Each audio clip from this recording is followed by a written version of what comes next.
రెడ్డి గారు safe, BC బిడ్డ బలి, సక్సెస్ఫుల్గా 22A scam diversion.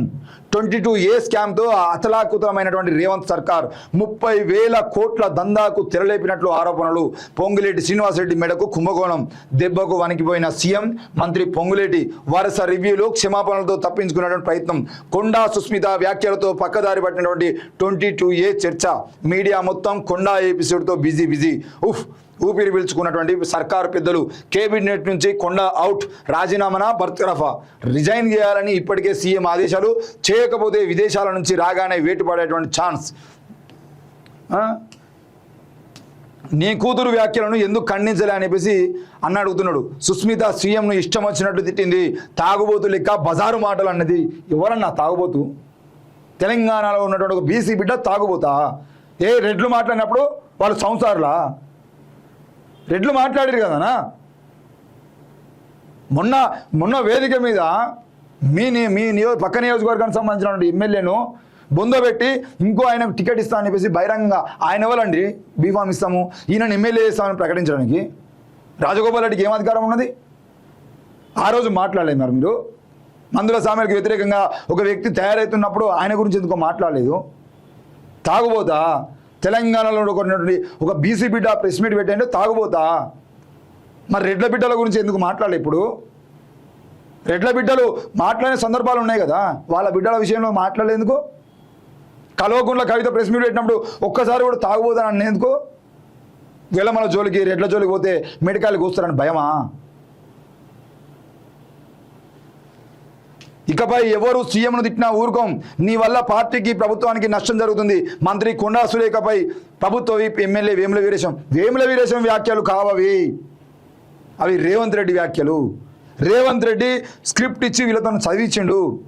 Vemula Veeresham అంటే మాకు మస్తు గౌరవం, వేముల పుష్పక అంటే కూడా మాకు మస్తు గౌరవం. కానీ ఈరోజు వాళ్ళు మాట్లాడితే వాళ్ళ మీదకి చెప్పులు వస్తాయని తెలిసి మా వేముల వీరేశమన్నను, మా వాళ్ళను నిలబెట్టి కూర్చోబెట్టి వీళ్ళతో మాట్లాడించడానికి ప్రయత్నం చేస్తున్నారు. అంటే మనోళ్ళ గొంతు మనోళ్ళతో గోయిస్తున్నారు. దయచేసి అర్థం చేసుకోవాలి తెలంగాణ బిడ్డలారా. ఒక బీసీ బిడ్డ రోడ్డు మీకు వచ్చి ఈరోజు ముఖ్యమంత్రికి వ్యతిరేకంగా, రెడ్లకు వ్యతిరేకంగా నిలబడి మాట్లాడితే తాగుబోతవుతుందా? తిరిగిపోతుందా? ఏం మాట్లాడుతున్నారు? బజార్ దాని లెక్క మాట్లాడిందా? రేవంత్ రెడ్డి కానీ మిగతా వాళ్ళందరూ బజార్ లాగా తొండలు దొరకొడతాం అన్నప్పుడు బజార్ మాటలు కావాలి. లాగుళ్ళలో తొండలు చూడగొడతామని చెప్పేసి వేదికల మీద మాట్లాడినటువంటి రేవంత్ రెడ్డి గారు మాట్లాడిన మాటలు బజార్ మాటలు కావా? ఒక ఆడబిడ్డ మాట్లాడగానే బజార్ మాటలైనాయా? ఏం మాట్లాడుతున్నారు? ఎందుకు మాట్లాడుతున్నారు? సోయి ఉన్నదా లేదా? సోయి తప్పిర్రా? ఇంకెప్పుడు ఐక్యత వచ్చేది మీకు? మీరందరూ ఐక్యంగా నిలబడి పోనీ అన్న, ఆమె పరకాల టికెట్ ఆశిస్తుంది, చూద్దాం అప్పటి వరకు ఏం జరుగుతుందో అని చెప్పేసి వాళ్ళను వీళ్ళను రేవూరు ప్రకాష్ రెడ్డిని పిలిపించి, కొండా సురేఖ కూతురును పిలిపించి, అమ్మ మీరు నియోజకవర్గంలో పని చేయండి, రేపు పొద్దుగాల మేము నియోజకవర్గంలో తెలుసుకుంటాం, ఎవరికి టికెట్ ఆశించేది ఉంటే, ఎవరికి ఇచ్చేది ఉంటే కాంగ్రెస్ పార్టీ గెలుస్తుందో మేము చూస్తాం, హైకమాండ్తో మాట్లాడదాం అని చెప్పేసి మాట్లాడేటువంటి పరిస్థితి ఎందుకు తీసుకోలే? ఆ ప్రయత్నం ఎందుకు చేయలే? రేవూరు ప్రకాష్ రెడ్డిని అనగానే, రేవంత్ రెడ్డిని అనగానే, ఇద్దరు రెడ్లను అనగానే ఎస్సీ ఎస్టీ బీసీలకు మనోభావాలు దెబ్బతిన్నాయా? మాట్లాడేటోళ్ళు బజారోళ్ళా? సురేఖ ఒక్కతే కాదు, అమాత్యులు ఎవరు ఖండించలే. సీఎంకు మద్దతు తెలిపని 14 మంది మంత్రులు. ఎందుకు తెలుపుతారు? వాళ్ళ తెలియదా ఆ విషయము? బట్టి విక్రమార్క ఉప ముఖ్యమంత్రిగా ఉన్నాడు. సీఎం రేవంత్ రెడ్డి ఢిల్లీ ఇప్పుడు వేరే దేశానికి టూరు పోయిండు. సీఎం రేవంత్ రెడ్డి పోయిన తర్వాత ఇక్కడ అధికారం ఎవరి చేతిలో ఉండాలి? డిప్యూటీ సీఎం చేతిలో ఉండాలి. కానీ డిప్యూటీ సీఎం చేతిలో పెట్టకుండా డీజీపీ చేతిలో అధికారాలు పెట్టి ఎట్లా పోతాడు? ఇప్పుడు ఈ రేవంత్ రెడ్డి గారు నెల రోజుల పాటు వేరే విదేశాలకు వెళ్ళినప్పుడు నెల రోజుల పాటు ముఖ్యమంత్రి పదవికి సంబంధించినటువంటి అధికారాలను చూసుకోవాల్సింది ఎవరు? ఎందుకు? అన్ని అర్హతలున్నా బట్టి విక్రమార్క గారిని ఎందుకు ఈరోజు ఇన్ఛార్జిగా పెట్టేటువంటి పరిస్థితి లేదు? తెలియదా మీకు? రాజకీయాలు తెలియదా? బట్టి విక్రమార్క నెల రోజుల పాటు ఈ పదవులను, అంటే బట్టి విక్రమార్క కనుక నెల రోజుల పాటు ఉండేది ఉంటే రేవంత్ రెడ్డి కన్నా బేష్ అనిపించుకుంటా అనే భయం మీకు లేదా? అందుకే కదా అన్ని పవర్స్ డీజీపీ చేతిలో పెట్టి ఎవడు ఏం మాట్లాడినా ఏ చేయరు అన్నటువంటి ఆర్డర్స్ ఇచ్చిపోయినటువంటి రేవంత్ రెడ్డి గారికి తెలియదా బట్టి విక్రమార్క పవర్ ఏందో? ఉప ముఖ్యమంత్రి బట్టి విక్రమార్క గారికి ఉప ముఖ్యమంత్రి పదవి ఉంటుంది, కానీ ఏం మాట్లాడినా నిధులు ఉండవు. దామోదర్ రాజ నరసింహ హెల్త్ మినిస్టర్ ఉంటాడు, ఆయన దగ్గర ఆయన టిమ్స్ హాస్పిటల్ ఎవరు ఓపెన్ చేయాలి? అన్నిటికీ ముఖ్యమంత్రినా? బాత్రూమ్లు కడితే ముఖ్యమంత్రి ఓపెన్ చేసుడు, బడులు కడితే ముఖ్యమంత్రి ఓపెన్ చేసుడు, ఆసుపత్రులు కడితే ముఖ్యమంత్రి ఓపెన్ చేసుడు. మరి ఆ శాఖల మంత్రులందరూ ఏం చేస్తున్నారు? ఏం చేయాలి వాళ్ళు? వచ్చి నీ వెనకాల సపోర్ట్ కొట్టుకుంటే భజన అయ్యాను నేను నీకు. ఏ టిమ్స్ ఆసుపత్రులు ఓపెనింగ్ ఎందుకు దామోదర్ రాజ నరసింహ యాదవ్ నువ్వెందుకు చేయాలి? ఆ వేదిక మీద ఆయన కన్నా నువ్వెందుకు గెస్ట్గా మాట్లాడాలి? వాళ్ళ శాఖల పనులు ఆయన కూడా చూపించుకోనివా? టిమ్స్ హాస్పిటల్ ఓపెనింగ్ అయిన తర్వాత లోపలికి మీడియా వాళ్ళని పోనీయట్లేదు, ఎందుకు భయపడుతున్నారు? అంత మొత్తం మొత్తం హీరోల మాటలు మాట్లాడారు వేదికల మీద, లోపలికి మీడియా ప్రవేశం ఎందుకు లేదు ఇప్పటి వరకు? ప్రకటించండి ఏం జరుగుతుందో. విద్యాశాఖ మంత్రి ఉన్నాడు, హోంశాఖ మంత్రి ఉన్నాడు, ఉన్న డిప్యూటీ సీఎంకు పవర్స్ ఉండయి, హెల్త్ మినిస్టర్ దగ్గర డబ్బులు ఉండయి, మా సీతక్క ఉంటుంది. ఇదే కొండా సురేఖ గారు ఇంతకుముందు ఆ దేవాదాయ శాఖ మంత్రిగా ఉన్నటువంటి కొండా సురేఖ గారు నా శాఖకు సంబంధించిన సమ్మక్క సారక్క అభివృద్ధి పనులు పొంగులేటట్లు చూసుకుంటాడు, ఆయన దగ్గర డబ్బులు ఎట్టుంటే నేను అడిగితే నాకు ఇవ్వకుండా ఆయన ఇన్ఛార్జ్ ఎట్లా పెడతారని చెప్పేసి అడిగితే ఆ రోజు నోరు మూసేటువంటి ప్రయత్నం చేసిరు. ఎవరు వీళ్ళంతా? మా పొన్నం ప్రభాకరణ బస్సులు ఓపెన్ చేసేంటే ఆ బస్సులో కూడా రేవంత్ రెడ్డి జెండా ఊపి ప్రయత్నిద్దా? ఇక మాడ పక్కపండి పొన్నం ప్రభాకరణ ఎందుకు ఉండి ఏం ఉపయోగం? మీ రేవంత్ రెడ్డి గారే తెలంగాణలో అన్ని పనులు చేసుకుంటూ అవుతాయి, వీళ్ళు ఆయన భజన చేసుకోవడానికి మంత్రి పదవులు వీళ్ళకు ఎందుకు? ఆ మంత్రి పదవులు ఉండి మీకు ఎట్లాగో చాద కాదు, కనీసం మాట్లాడిన దానికన్నా సపోర్ట్ చేయరు. కనీసం కాంగ్రెస్ పార్టీ నిలబడడం కోసం ఇవన్నీ. రేవంత్ రెడ్డిని అంటే కాంగ్రెస్ పార్టీని అన్నట్టు కాదు, కాంగ్రెస్ పార్టీ అంటే రేవంత్ రెడ్డి కాదు. ఇక్కడ మీరు సమాధానం చెప్పాలి. తెలంగాణ కాంగ్రెస్ పార్టీ నాయకులు ఒక సమాధానం చెప్పాల్సినటువంటి అవసరం ఉంది. ఈరోజు తెలంగాణలో రేవంత్ రెడ్డి వల్ల కాంగ్రెస్ పార్టీ అధికారంలోకి వచ్చిందా, కాంగ్రెస్ దమ్ముతో అధికారంలోకి వచ్చిందా అన్నటువంటి విషయానికి సమాధానం చెప్పాలి. రేవంత్ రెడ్డి వల్లనే అధికారంలోకి వచ్చిందనంటే కాంగ్రెస్ పార్టీ జీరో అని మీరు ఒప్పుకుంటున్నారా? రేవంత్ రెడ్డి రేపు పొద్దున బీజేపీలోకి పోతే బీజేపీ అధికారంలోకి వస్తాయని మీరు ఒప్పుకుంటున్నారా? రేవంత్ రెడ్డి కొత్త పార్టీ పెడితే కొత్త పార్టీ అధికారంలోకి వస్తాయని, ఆయన వల్లనే కాంగ్రెస్ పార్టీ అధికారంలోకి వచ్చింది అన్నటువంటి మీరు ఆయన బయటికి పోతే కాంగ్రెస్ పార్టీ బొందబెట్టుతుంది, కాంగ్రెస్ పార్టీని జీరో అని చెప్పేసి ఒప్పుకుంటున్నారా? నిన్న ప్రెస్ మీట్ పెట్టినటువంటి నాయకులు మీరు చెప్పాలి. రాహుల్ గాంధీ, ప్రియాంక గాంధీ, మల్లికార్జున్ ఖర్గే, ఆ నాయకుడు ఈ నాయకుడు వచ్చిపోయిందంతా సున్నా, వాళ్ళంతా ఎంత వచ్చినా వేస్ట్ అని చెప్పేసి రేవంత్ రెడ్డి వాళ్ళని అధికారంలోకి వచ్చిందని చెప్పేసి మీరు ఏమైనా అంటున్నారా? నిజంగానే రేవంత్ రెడ్డి వాళ్ళని అధికారంలోకి వచ్చేది ఉంటే 2019లో ఎందుకు రాలే మరి అధికారంలోకి? ఎప్పుడు రావాల్సింది అధికారంలోకి? 2019 ఎన్నికలప్పుడు కాంగ్రెస్ పార్టీకి సంబంధించిన విషయంలో ఎవరున్నారు? ఏపూరు సోమన్న పాట, తీన్మార్మలన్న వార్తలు తప్పించి ఎవరన్నా మాట్లాడారు ఆయనకు వ్యతిరేకంగా? తెలంగాణ రాష్ట్రం మొత్తం 2019 ఎన్నికల్లో ఒక్కో నియోజకవర్గంలో బీఆర్ఎస్ పార్టీ తప్ప మిగతా అన్ని పార్టీలు కాంగ్రెస్, బీజేపీ, బిఎల్ఎఫ్, బీఎస్పీ, ఇంకా ఏ పార్టీ ఉంటే ఆ పార్టీ అన్ని పార్టీల అభ్యర్థులు ఏపూరు సోమన్న పాట వేసుకొని ప్రచారం చేసుకున్నారు.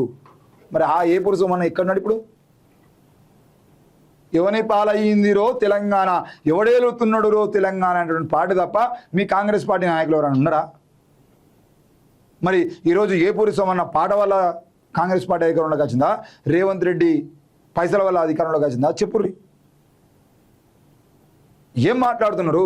ఈరోజు చాలా క్లియర్గా నిన్నటి వరకు మొన్నటి వరకు కొండా సురేఖ కూతురు కొండా సుస్మితా పాటిల్ కామెంట్లు చేసేంత వరకు 22A కింద లక్షల ఆస్తులు బ్లాక్ లిస్ట్లో పెట్టిరని చెప్పేసి మనం చూసినాం. ఒక మంత్రిగా ఉన్నటువంటి వ్యక్తి క్షమాపణ చెప్పిండు. ఒక మంత్రిగా ఉన్నటువంటి వ్యక్తి పొంగులేటి శ్రీనివాసరెడ్డి అనే వ్యక్తి తప్పు జరిగింది క్షమించండి అని చెప్పేసి క్షమాపణ చెప్తే ఆ వార్త ఎట్లా డైవర్ట్ అయింది? 24 గంటలలో వార్త ఎట్లా పక్కకు పోయింది అని అడుగుతున్నా. లక్షల కోట్ల రూపాయలకు సంబంధించిన స్కామ్. పత్రికల్లో కేవలం 30,000 కోట్ల దందా అంటారు. 30,000 కోట్ల దందా కాదు అది, 3 లక్షల కోట్ల దందా అది. 1,00,000కు పైగా భూములు, ఆస్తులు బ్లాక్ లిస్ట్లో పడ్డాయనంటే చిన్న విషయం కాదు అది. మరి దానికి సంబంధించిన విషయం ఎందుకు మాట్లాడతలేరు నాకు అర్థం కాదు. ఆ విషయం ఎట్లా పక్కదారి పట్టిందో ఎందుకు మాట్లాడతలేరు? రాష్ట్ర ప్రభుత్వాన్ని తీవ్ర ఆత్మరక్షణలోకి నెట్టినటువంటి 22A నిషేధిత భూముల కుంభకోణం నుంచి రేవంత్ సర్కార్ అత్యంత చాకచక్యంగా ప్రజా దృష్టిని మళ్లించింది. దాదాపు 30,000 కోట్ల భూదందా ఆరోపణలతో రెవెన్యూ మంత్రి పొంగులేటి శ్రీనివాసరెడ్డి మెడకు చుట్టుకున్నటువంటి ఈ వివాదం తీవ్ర దుమారం రేపగా సర్కారు పెద్దలు వరుస సమీక్షలు క్షమాపణలతో నెట్టుకొచ్చేటువంటి ప్రయత్నం చేశారు. సరిగ్గా ఇదే సమయంలో తెరపైకి వచ్చినటువంటి కొండా సుస్మిత వివాదాస్పద వ్యాఖ్యలను రాజకీయంగా వాడుకొని మీడియా ఫోకస్ మొత్తాన్ని అటువైపు మళ్లించారు.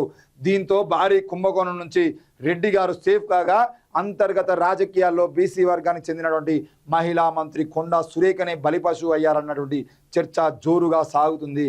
జోరుగా సాగడమే ఉన్నది, నిజమే కదా అది. ఈరోజు జోరుగా సాగుతున్నటువంటి విషయం ఉన్నది, అది చాలా క్లియర్.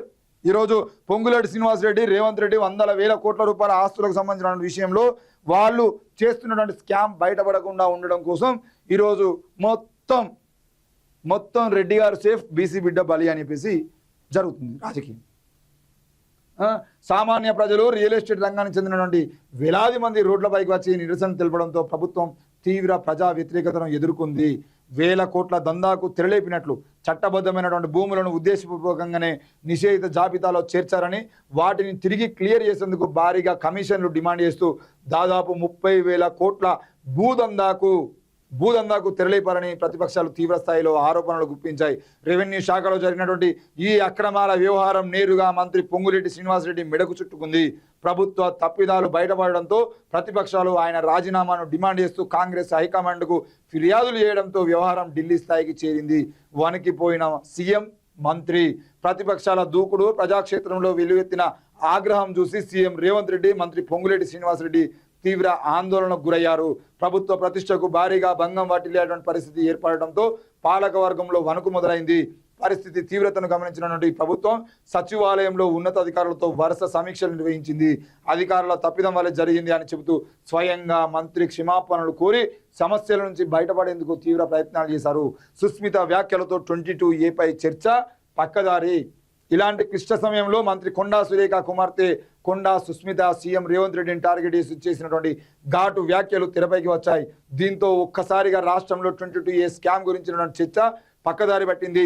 సుస్మిత వ్యాఖ్యలకు కాంగ్రెస్ ఎమ్మెల్యేల కౌంటర్లు, క్రమశిక్షణ కమిటీ నోటీసులు, సస్పెన్షన్ డిమాండ్లతో మీడియా మొత్తం కొండా ఎపిసోడ్ను ప్రసారం చేయడంలో బిజీగా మారిపోయింది. ఊపిరి పీల్చుకున్న సర్కారు పెద్దలు, మీడియా, ప్రజల దృష్టి అంతా కొండా వివాదంపైకి మళ్లడంతో అంతటి భారీ 22A కుంభకోణం చర్చ మరుగున పడిపోయింది. దీంతో సర్కారు పెద్దలు అంటూ ఊపిరి పీల్చుకోగా రెడ్డి గారు సేఫ్ అయి బీసీ వర్గం నేతలే వివాదాల్లో చిక్కుకున్నారన్నటువంటి వాదన రాజకీయాల్లో బలపడుతుంది అనిపిసి మనం చూస్తున్నాం. నేనేమంటున్నా అంటే ఈ బీసీ బిడ్డను బలి చేయడం కోసం మంత్రులు సేఫ్ అవుతా ఉంటే, ముఖ్యమంత్రి ఉన్న పొంగులేటి శ్రీనివాసరెడ్డి సేఫ్ అవుతా ఉంటే మిగతా వాళ్ళకు సోయి ఉండాలి కదా, మీడియా కన్నా బుద్ధి ఉండాలి కదా. మీడియా మొత్తం డైవర్ట్ చేయడం కోసం దీన్ని హైలైట్ చేస్తుందనే విషయం ప్రజలను అర్థం చేసుకోవాలి కదా.